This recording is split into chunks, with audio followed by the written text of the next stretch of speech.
Λοιπόν, είμαστε έτοιμοι για την κλήρωση. Το μαχαίρι είναι αυτό που βλέπετε στη φωτογραφία και αυτό εδώ που βλέπετε ζωντανά.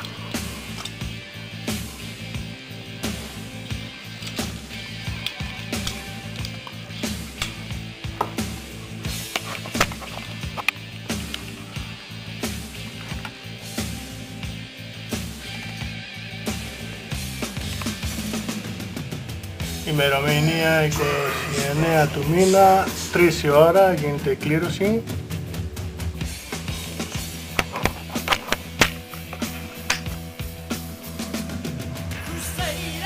Και πάμε από το 1 μέχρι το 1000.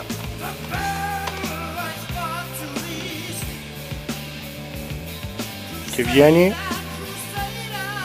764.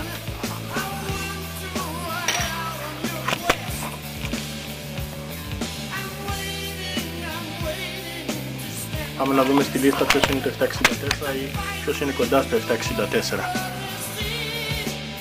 Τη λίστα η τελευταία την έφτιαξε ο Γιάννης, ο διαχειριστής του φόρουμ. Να είναι καλά γιατί εγώ δεν τα προλαβαίνω όλα.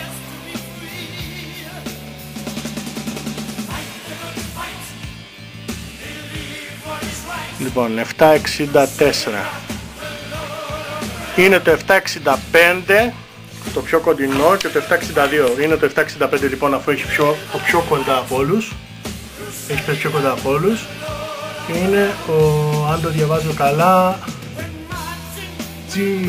LL Cox. Θα αποστάρουμε λοιπόν τώρα το βίντεο και το ανάλογο αποτέλεσμα.